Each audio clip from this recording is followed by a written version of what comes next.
Hey guys, this is Alan Stein Jr., and you're listening to the Heart Healthy Hustle podcast with my good friend Jonathan Frederick. I know you're going to enjoy this episode. What are you getting after? What seeds are you planting? What are you overcoming? Think big. Think even bigger. Take some risks. God's got your back. Go for it. Don't hold back. Don't ever have regrets in your life. Go fail. Go grow from those things. Live your life. Your identity is not defined by your successes or your failures. If you're not happy where you're at, you won't be happy where you're going. Choose to do the things that will make you the person you want to be, that will make you a better person next week and next year. You're going to have to leave some things you're actually good at behind so that you can find what you're wired for, what you're born for. Being a world-class entrepreneur is being in every area of life excellent. It is the little things that are so easy not to do. The best thing that you can do is assume the best in people. I want people around the world to believe they can do something great with their life. If I build the biggest business, but I destroy my physical body and I lose my health, I don't think that's success. While you're on the journey climbing to success, never forget the things that matter most. If you like this episode, be sure to hit the subscribe button. Inspiring episode of the Heart Healthy Hustle show. Today we are joined with Alan Stein. Start out the show, Alan, with a favorite success quote, a saying you live by. So share with us what you got and what it means to you. If you do the things others don't do, you'll have the things others don't have. And I like that because you can also switch don't for won't. You know, if you do the things others won't do, you'll have the things others won't have. And I find that somewhat motivational. I'd love to get into your story starting back around childhood. Can you share with us your background? What I find is a lot of people who are doing things like similar to, or just people who are type A personalities who end up accomplishing a lot with their life, usually have a fairly adverse childhood. Not always the case, but typically the way you were raised, or let's just say who you were as a child, is usually a lot different than who you've become. So can you share with us a little bit about that, the childhood story of Alan? Sure. You know, I actually had a really good upbringing. I come from a middle-class two-parent household, very supportive parents. Both of my parents were in elementary education for their entire careers. So I grew up with a very strong appreciation and respect for teaching and for servant leadership. Most of my fondest memories of a child all revolve around sport. So I was very active as a kid, did a variety of different sports. I mean, your conventional baseball, basketball, football, soccer, but also did martial arts and BMX biking and skateboarding and anything where I could expel some energy, I was into. But basketball was always my main passion, and I always kept coming back to basketball. And here we are 4 decades later, and basketball is still a major pillar in my life. So I'm very thankful that I found a passion very early, and I've been able to ride that wave for the better part of 40 years.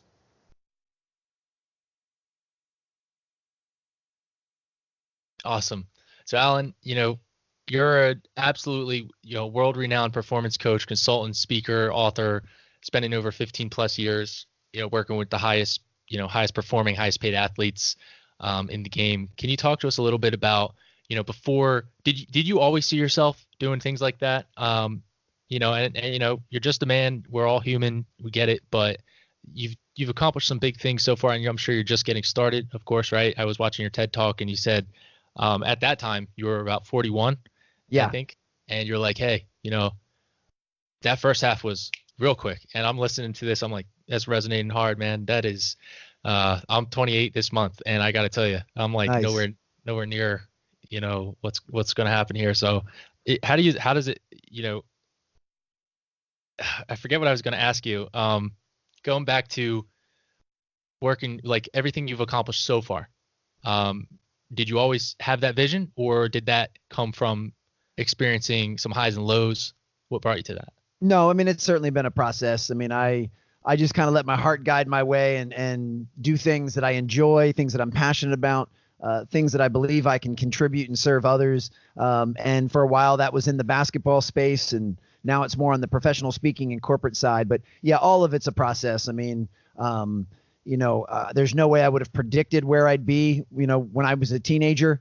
But then looking back, I'm also not surprised that I've been able to, be mentored and learn from some really good people, and have had a lot of people in my corner and help open doors and support me. So, I think if you surround yourself with really good people, and you have to do that intentionally. And you're purpose driven. You find that intersection between what you're good at and what you love, and you just keep focusing on the process. Then I mean, life will just be a journey. And yeah, as you mentioned, I'm on the back nine now because statistically males in the United States live to around 80 years old. So Right. at 43 now, I'm a little over the halfway mark. And I look back on the first 40 years and have had some amazing experiences and met some amazing people.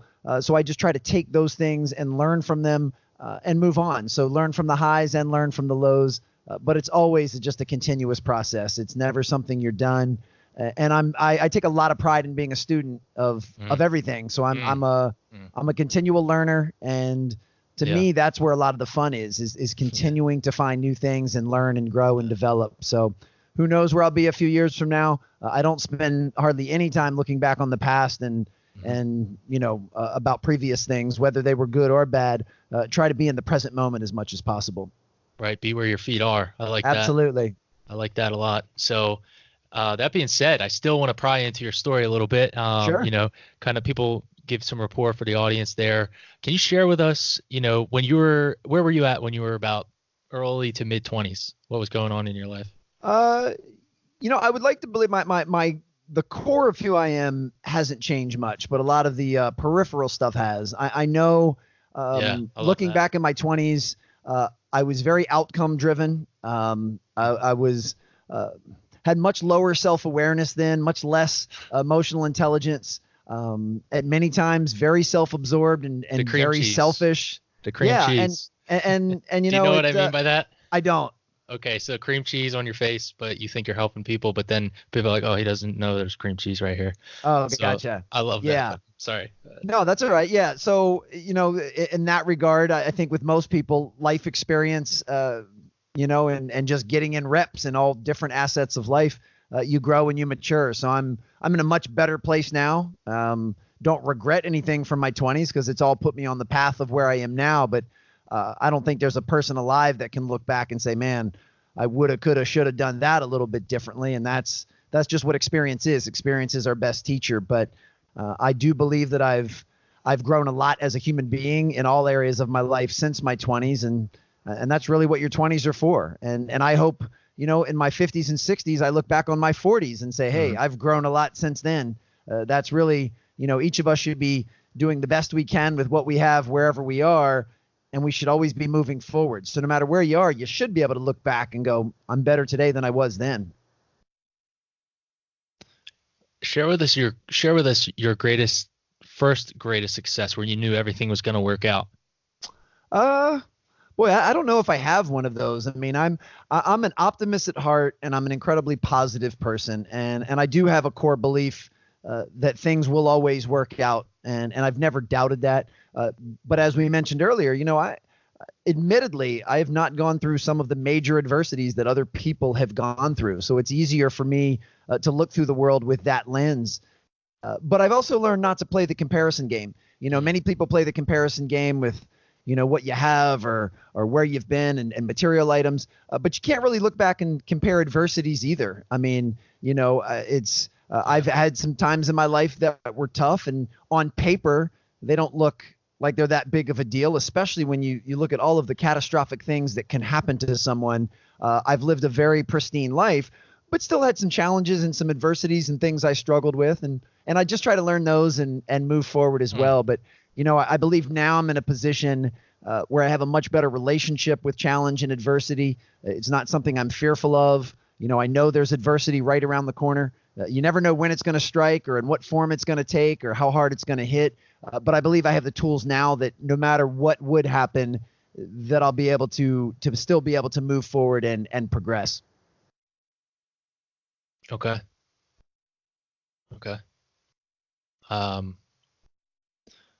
Alan, what would you say to, a young, I'll just use myself as an example. You mentioned you had a lot less self-awareness back then, but you also mentioned you were kind of already on this journey, right? The periphery changed.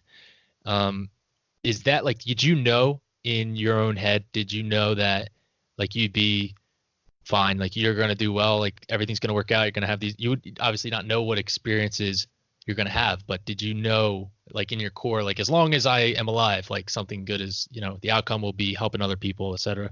Yeah, I mean, I didn't have much doubt with that, but like I said, I haven't really had anything that would give me that type of doubt. I mean, if I had the death of a loved one, or if I got sick or injured, or if I grew up in a very low socioeconomic area, I'm sure that could rattle belief. So people that have gone through those things, I bet it's much harder for them to have the same level of optimism and positivity. But no, I've never doubted that I was going to live a good life, and that things would eventually work out. And with the self-awareness, of course, at the time, I didn't know that I wasn't aware. I mean, exactly. I don't think anyone out there admits to not having self-awareness yet. And I don't mean to sound cynical or negative, but in my experience, the vast majority of human beings have very low self-awareness. And I didn't know that then. It's kind of like the basketball player that takes a bad shot, but they don't know it's a bad shot. And that's really how I can describe my 20s. And when I say I believe my values were still in place. I would like to believe I was still a person with a good heart and high character and high integrity, but definitely was self-absorbed, was selfish, was worried more about material items than serving others, was focused more on outcomes than on the process. But I can't do anything to go back and change that. So I have the grace and love and self-compassion to not beat myself up. And I also recognize that's part of the journey. I mean, most people in their 20s or even teens and 20s tend to be more self-centered than they'll be when they're older. Once you get older and you have some life experience, and in my case, having children, the world opens up and you realize, man, this is a big place, and it's not about me. It's about others. And I think that just comes over time and with maturity. Right. Yeah. And honestly, it's so interesting you say all that, because I kind of have a baseline understanding of what you just shared. What I'm trying to say is, with self-awareness, with introspection stuff, that gets very self-centered real quick, right? So developing self-awareness, I mean, I think largely comes with, and I'd love to hear your opinion on this, with life experience, of course. But it's funny, right? Because when you try to expedite that process, it's also a little bit self-centered, right? And that can, I don't know, like what's the navigation I think there? when people are younger, there's all sorts of facets of being self-aware. One of them certainly is knowing the things that you do well, knowing what you're talented at, knowing what you're passionate about, knowing what you like, knowing what your dreams are. That's the easy stuff. It's harder to look on the other side of the fence and look at the things that scare you, your insecurities, your challenges, the things you struggle with, the things you don't like. And I just tend to think that when we're younger, in our teens and 20s, we repress and we avoid and resist all of the dark side of the stuff, and we just pay attention to the good stuff. I don't think I was near as well aware of my faults and my challenges and my weaknesses in my 20s as I am now. And I say it with a smile, because I'm okay with my insecurities now and my fears and my weaknesses, because now I'm aware of them. So now I can either look to improve them, I can look to work around them, but I am who I am. And this goes still back to playing that don't play the comparison game. I mean, every single human being, there's one or two areas in their life that they probably know more than the average person does. I mean, if you just randomly pick someone off the street, there's a good chance I know more about basketball performance training than they do. But with that said, there's something that person knows a lot more of than I do. And it takes humility to be able to open up and say, okay, there's a handful of things that I know pretty well.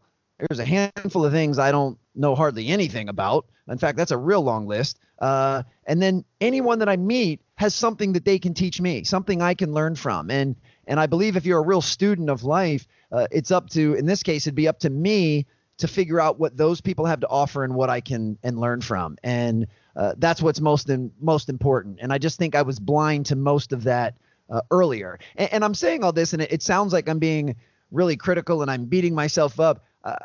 That's not the case. That's just part of the journey. I mean, I'm glad that I can look back on my 20s and recognize areas that I wish I would have been more aware, so that now I can see on this side, and I am more aware now in my 40s. And plan to be even more aware as life goes on, because it's a continual process. Self-awareness is something that takes constant recalibration and constant reflection. It's not something that you arrive at, put your flag in the ground and then you're done. You have to keep working on it. I think it's from just being around people that also have a very high standard for excellence. I've been very fortunate to have been able to spend significant time with high-performing players, high-performing coaches, high-performing teachers, high-performing mentors. So they've like who? Can you give us a couple examples? Modeled. I mean, it's a pretty lengthy list, but it's the people that I've chosen to surround myself with have modeled that type of behavior. And to me, that's one of the things that I try to take into my coaching, take into my speaking, take into my parenting, is that you need to model the behavior that you want to see in others. And I hold myself to very, very high standards in every area of my life. And I also intentionally surround myself with people that I know care enough about me to hold me accountable to those standards. Yeah. It's one thing to have standards. It's another to actually be held accountable to them and live that way. So you have to give us at least an example of one or two people, if you don't mind. I've been around some of the highest performing basketball players in the world. I mean, you name them, and I've had a chance to see them work out and watch the way that they approach their craft and the way that they study their game and the things that they do. And then same thing on the coaching side, and as I mentioned earlier, I very much consider myself a student with everything. So I try to go through life with eyes and ears open, always observing, always taking notes, and then continually keeping my circle tight. So, I only want to surround myself with people that are working really hard to become the best versions of themselves. Because really, at its core, that's my number one goal, is to become the best version of myself. Because if I can do that, then I can be the best father that I'm capable of to my children. I can be the best speaker or best business owner or best friend or whatever it is. It all starts with being the best version of yourself first. So sometimes, depending on how that's phrased or if it's taken out of context, people think that's being selfish or self-centered. It's like, well, why are you putting yourself first in front of your kids? Well, I'm putting myself first because that's the only way I can serve my kids to my best ability. I mean, they're the most important people and things in my life. And if I'm just mediocre Alan, then I'm not able to pour into them the way I would if I was an elevated version of self. So that's got to be vital. And anytime I've got somebody in my life and they're not committed to their own standards and excellence and being the best version, then there's no reason I'm going to keep them in that circle. I've got to let them go. Right. And I can already hear some people tuning out, all due respect. Like, I agree with part of what you shared. From my perspective, I actually disagree partly. And it's not that I disagree with the concept. It's more so I'm trying to humanize you a little bit. So what are your you have kids, plural, you mentioned. So how many kids do you have? I've got 9-year-old twin sons, and I've got a 7-year-old daughter. Awesome. And I'll say too, awesome. There's nothing wrong with difference of opinion. That's what makes the world an exciting place, and that's what stimulates thought. So it doesn't bother me a bit, and we can even go deeper into discussion, or even I know you can handle it. Yeah, debate it if you'd like. I mean, I would love to hear your perspective on it. Yeah, I know you can handle it too. That's why I brought it up. Is the kind of conversations that I like to have with people such as yourselves are ones where people are challenged to think. And like, I have a friend, for example, where you mentioned that, where people care enough about you to hold you to a higher standard. Yeah. What, unfortunately, of course, whatever you want to call it, a lot of times that holding to the higher standard can be misinterpreted in the delivery. So what are some ways that you surround yourself with those types of people?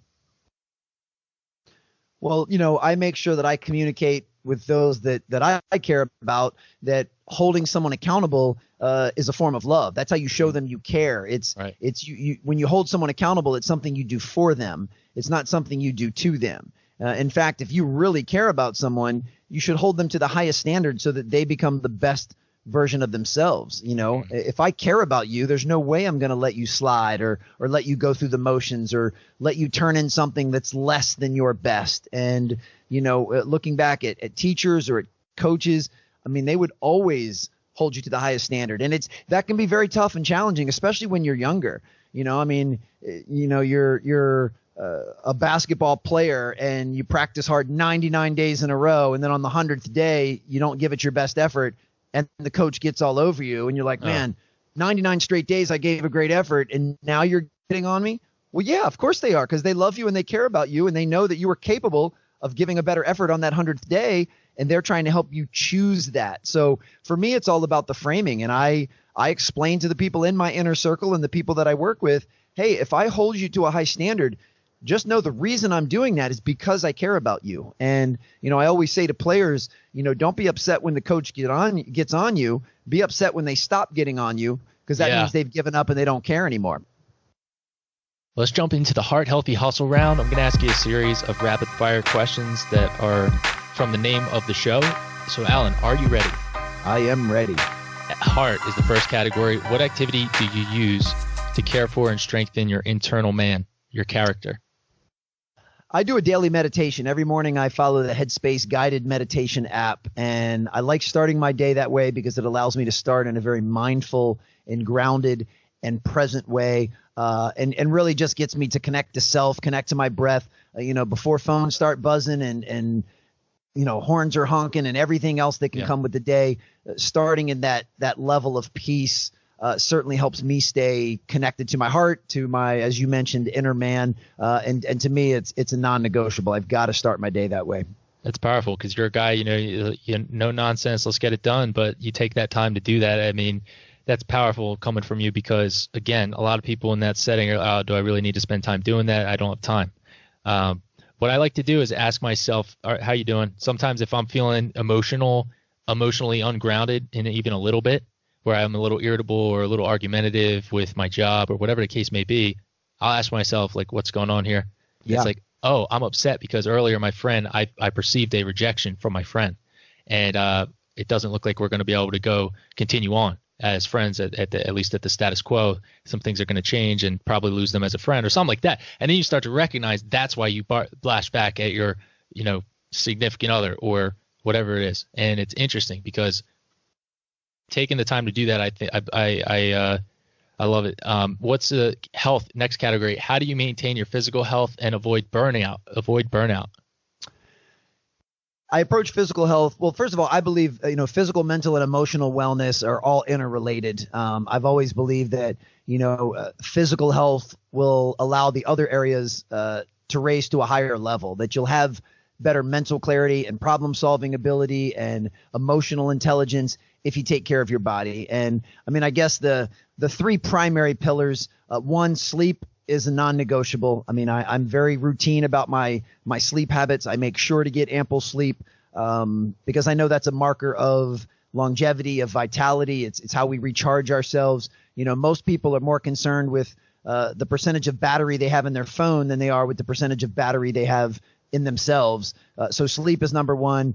Number two, I do eat well or eat healthy. And I know there's a million different ways to describe eating healthy. But for me, I intermittent fast most days of the week. And I tend to do my best to eat foods with the fewest ingredients. So I don't eat a lot of processed stuff. Don't eat a lot of stuff from fast food. I eat a chicken breast because it's chicken, and I eat broccoli because it's broccoli. There's one ingredient in each of those things. So I try to eat that. And if you had to put my diet in a box, it's kind of a modified paleo or keto diet. I mean, I eat lean protein, tons of vegetables, nuts, avocados, things like that. And then I make sure that I'm physically active, most days of the week.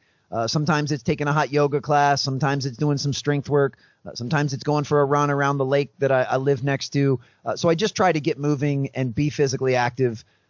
And if I can if I can eat well 80% of the time and I can do something physically active most days of the week, and with that variety, and I get good sound sleep most of the time, that's, then I'm feeling good. And when I'm feeling good physically, then I feel better mentally and emotionally. So I take a lot of value in that, and really have heightened this since I hit the age of 40, and I realized I was in that second half, and in my travels now, and I mean this very respectfully. I don't mean this to sound judgmental, but I'll be at the airport and I'll see some older people, in their 60s or 70s, and they're I mean, they're in pretty bad physical shape. They don't move well. They're hunched over. They got, and I feel for them. I have compassion for them, but I'm willing to bet they probably did not take very good care of themselves in their 30s, 40s, and 50s. And then by the time they hit their 60s and 70s, it was a struggle. So I'm trying to be very proactive now to take care of myself so that I can be as physically active and healthy for as long as I can. Hustle. What's your main motivation for doing what you do? What's your why? I just like serving other people. I can't think of a better high than sharing something I know that helps somebody else get to where they're trying to go or be who they're trying to become. Most of my life that was in basketball, being able to give players tools to run faster and jump higher because that was something that was important to them, or give coaches tools to train their players better so that their players could improve their athleticism. And now I give folks, traits with high utility that they can, perform in the business world at a higher level or perform in their families. And I can't think of anything that brings me as much satisfaction as lighting somebody else's candle and filling somebody else's bucket and giving them something that makes them smile and makes them a better version of themselves. So serving people is 100% what keeps me on the hustle. Wow. Thank you for sharing that. I want to talk to you about the lack of planning. You mentioned the airport couple who are overweight and eating not the best food, right? Do you think that was, you mentioned what you thought it was, but let's go into goal setting, because a lot of people, it comes down to the wisdom, which is taking action on the knowledge that you've acquired. I think we're in a different era now where the information is so easily accessible that it's almost too much, so people don't know what to choose and implement. What do you think about goal setting? Do you follow a strict plan? Have you experimented? What is the most effective thing you've found that works for you? For me at this point in my life, I'm much more process oriented than I am goal oriented. I mean, I don't even have some big, audacious, specific goals. I mean, for me, it's about focusing on what I can accomplish right now. And this is just the way my mind works at present. I don't have anything against setting goals. I know for the vast majority of people that works best. But for me, you really don't have goals? I have trouble believing that. Well, no, I mean, it just 3 depends. Kids? Yeah, but this is like altruistic stuff. They're not things that are measurable. I mean, my number one goal is to raise children that become happy, well-adjusted contributors to this world. Like I want to raise emotionally fit, happy kids that turn into, adults that add value to this world. So yeah, that's a goal, but it's not something that has a definitive timeline or it's not measurable. It doesn't meet the criteria that when most people talk about goals, they have goals. Like I don't have a goal to sell X number of books or to make X number of money speaking. I want to get better at my craft. And I know that if I get better at my craft, more people will have me come in and speak. And the more I come in and speak and the more demand I'm in, then the more I can charge. So I know those things all go hand in hand. I just don't have the specific goal, like by 45, I'm going to run a triathlon. I just don't have that in my life at the moment. And I'm just saying that, with honesty, because I know most people do, and there's nothing wrong with that. Most of my life, I have had those concrete goals.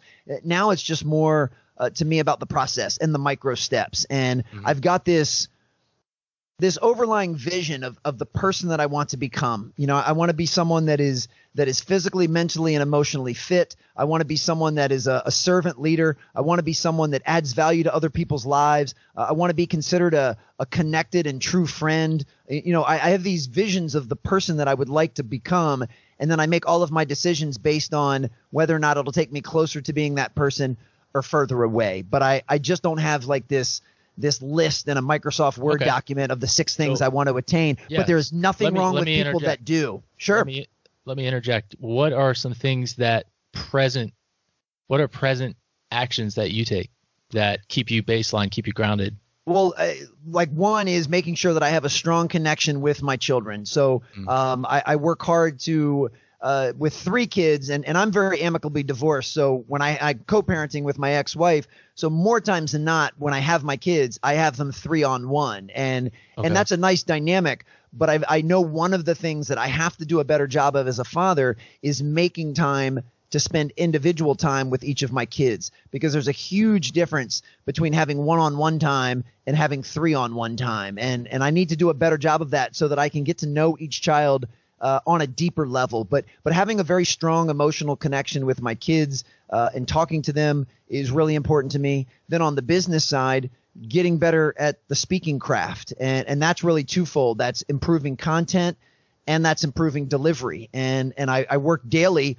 on trying to improve both of those things, leveling up my content and getting coaches to help me improve my delivery. So those are like that's the process stuff that I'm trying to do. Now, in my opinion, if I can stick to those things, then in 10 years, I'm going to have a really connected, great friendship with my children. They're going to feel open and confident to talk to me about things. Like, we're going to have some nice heart-to-hearts. We're going to have amazing. So if I stick to that process now, that's what eventually I believe will happen. And same thing with speaking. If I keep getting better at my craft in delivery and content, I have no doubt that in 2 or 3 years, I'll be on some of the biggest stages in the world commanding very high fees. But I don't worry about either of those things. I just worry about what I can do now to get better. When you're on those stages, what are you going to be talking about, to who and why? Yeah, that part I don't know. I mean, that's so far in the future. I mean, really, when it comes to when you as a speaker, the number one goal of a speaker should be, or number one mantra should be, it's not about me, it's about you. Same thing even with this podcast. Like, I don't have any agenda or anything to share. I want you to guide the conversation so that hopefully I add value to your listeners, because the only thing that's important to me about this recording is that it adds value to the people that are investing their time with us right now. And same thing with speaking. I will speak about whatever is, one, in my wheelhouse that I know. I'm not going to talk about something I don't know. And two, the audience finds value in, or something that solves a problem they have, or, so now for me, it's usually going to be under the pillar of habits and working to become your best self.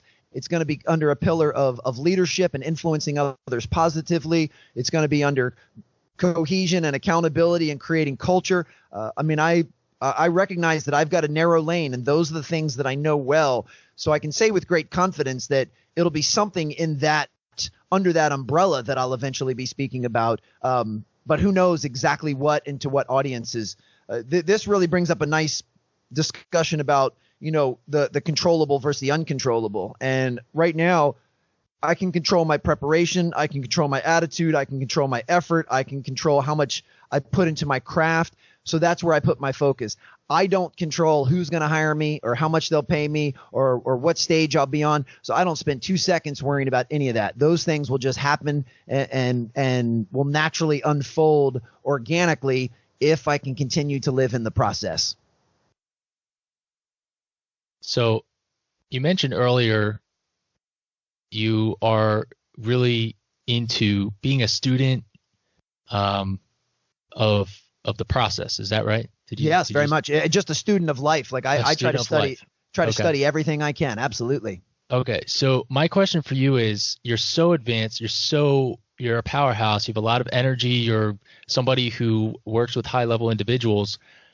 What's to stop someone in your position from becoming a master of framing and therefore not actually being a student? Because a lot of people say, oh, well, I'm a student of life. And this isn't an accusatory question. It's genuine curiosity, because for me, I recently noticed I kept saying, oh, I'm a student of life. I'm a student. And then I realized I was not actually being curious anymore, or as curious in my interviews, which is terrible, because as you mentioned, for me, I do these interviews to act as a conduit to the listener, whether they're commuting, whether they're looking for tips in advancement in their career or in their business.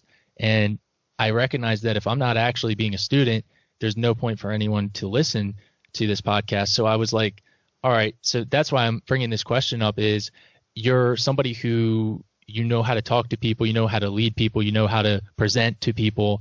Do you see a difference in being a true student and not? So I guess, the question originally actually going back was, what's to stop you from just claiming that you're going to be a student and actually remaining curious? Like, is there anything in your life, maybe your children, that ground you, that keep you, humble enough to actually adopt that student mentality and recognize that, hey, I really want to learn here? Oh, absolutely. And one of the keys to that, especially professionally, I mean, I intentionally surround myself with people that are much more accomplished than I am. They have a lot more experience. They've got a lot more accolades. They have, and if we're even just talking about speaking, if we're just going to relegate it to that, I mean, they're on bigger stages, commanding bigger fees, and they're great at what they do. So by constantly surrounding myself with those folks, it does a few things. One, I mean, it keeps you humble. No matter how good you think you are, if you keep surrounding yourself with people that are more masterful at their craft than you are, it keeps me hungry. It keeps me wanting to get better, and it keeps me learning because they have so much that they can share. And if I meet a speaker and they've been speaking for 20 years, I've only been professionally speaking for 3.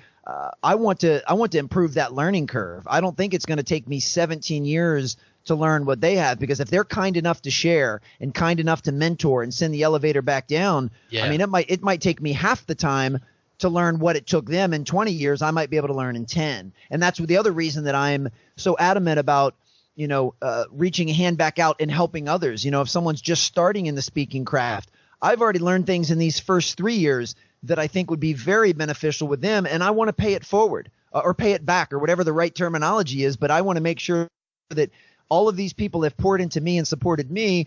Now it's my duty and my obligation to do that to others. So, and then I also mentioned, like, you have to go where your curiosity takes you. For 15 years, I was very curious and a student of basketball performance and strength and conditioning. And I'm studying different training protocols and different exercises and types of equipment and coaching cues. And I was so curious about that. Well, I'm not near as curious about that anymore as I am about things in leadership and accountability and culture. So I've kind of closed the door on studying all of the time on the basketball performance end, and I've opened a new door. And then when this, then I can always open a new door somewhere else. And as with anything, any person that you meet has something that they know more about than you do. I'm saying that from my point of view.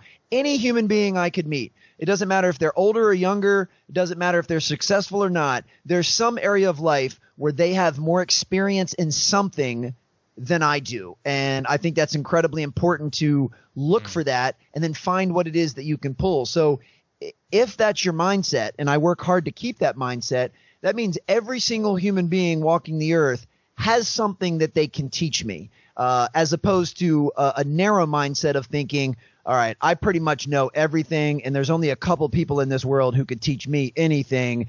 I think that will stagnate your growth 100%. Big time. So if you're always open, and that's the nice part about having access to all of these podcasts and videos and books. I mean, I've got a bookshelf right here in my office that I'm looking at. I think I've read 90% of the books, and there's a couple hundred on here. There's probably another 50 books on here that I haven't read yet. That's a lot of information that still hasn't even come across my brain yet. A lot. So listening allows you to multitask. Let's say you're driving to work, you're running errands, cleaning up on a Saturday, whatever you're doing. And that's why I've reached out to audible.com. I became an Audible affiliate so you can get a free audiobook.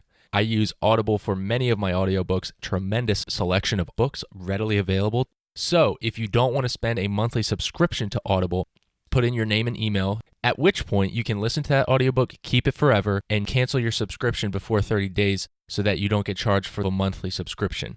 This way you get a free book. Go to triplehaudiobook.com. That's HHHaudiobook.com.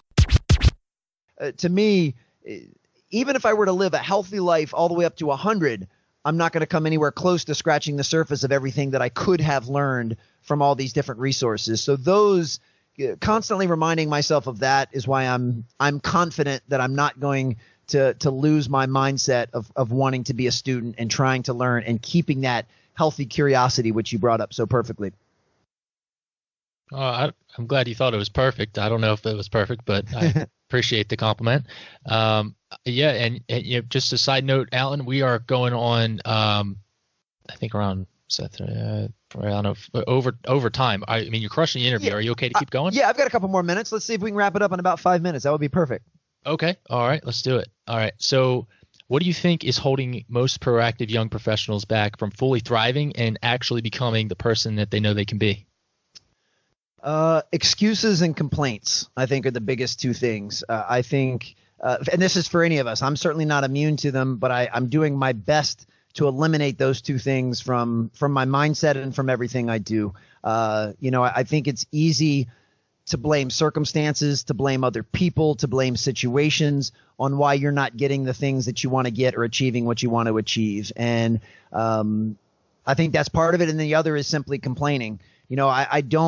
I've really worked hard because I used to be a big complainer about things, and I've worked really hard to improve that because, if it's something you can change, then why are you complaining about it? You should be doing something. And if it's something that you can't change it, then there's no point in complaining. It doesn't serve you in either way. So I every once in a while I'll catch myself tripping and complaining about something, but now I have the awareness to nip it in the bud. And then excuses, I think, are the biggest one. And I say this with tremendous grace and compassion. I know the word privilege is a big word, a big buzzword in society. And I'm very well aware that based on my upbringing and my stats on paper, that I've lived a life of privilege. I recognize that. Now, that's no more my fault than it is the fault of someone who was born with less privilege, but I get it. So if there's anyone in the world that should not be making excuses, I certainly fit that demographic. So I don't mean to make it sound easy that if you've had a major adversity in your life or you come from a very tough background, like I can have a compassion for why those folks would use those things as excuses, because I can hardly fathom how tough they'd be. But I also know how many people have been able to overcome some of the biggest obstacles in the world and still live happy, thriving lives.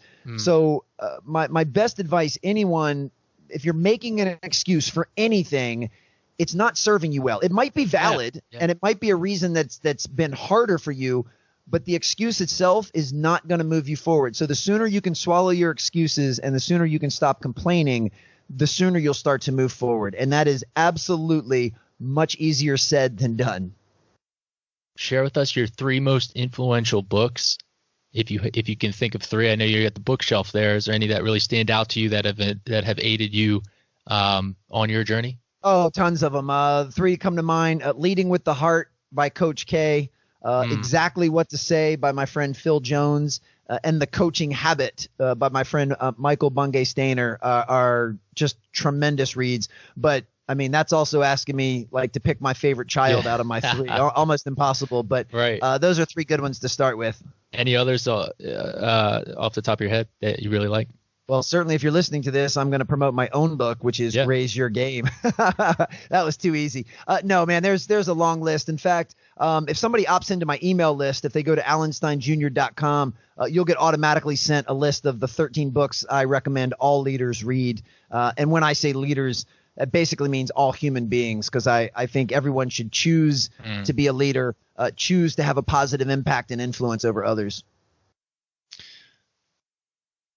In conclusion of the show, Alan, if you could go back in time, you're going to hate this question, maybe.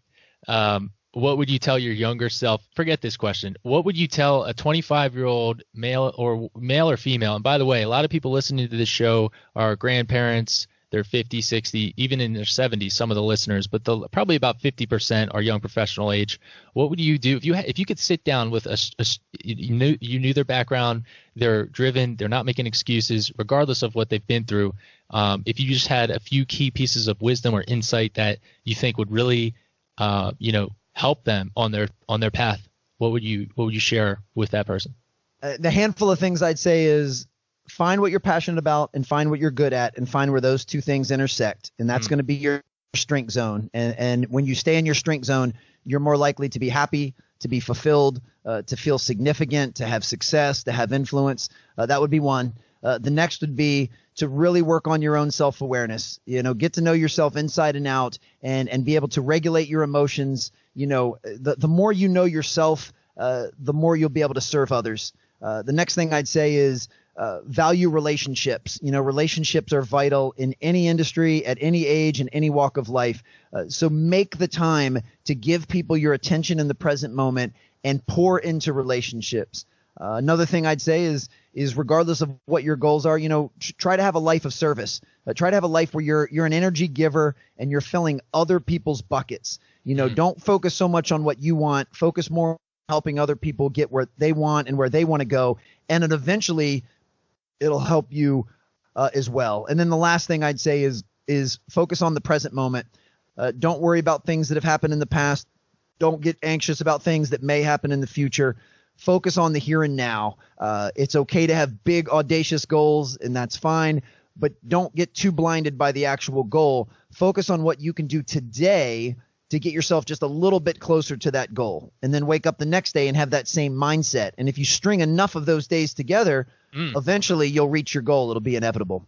Now we're cooking with gas there. Enough of those days strung together. I love that. Awesome. Well, Alan, how can we connect with you after the show? You mentioned your book, Raising Your Game. What are some other ways we can connect with you, show you the most direct support? Sure. Well, if you go to raiseyourgamebook.com, you can check out the book. If you're interested in any of the other stuff I've got going on, you can go to alansteinjr.com, and I'm at Alan Stein Jr. On Instagram, LinkedIn, on the major social channels. I love connecting with people and having dialogue. So if someone listening to this, if something resonated or you want to chat about something, please drop me a line on social and we'll keep this conversation going. I really enjoyed speaking with you, and I appreciate your time and sharing me with your audience, and I'll keep an eye out for that email when you send it.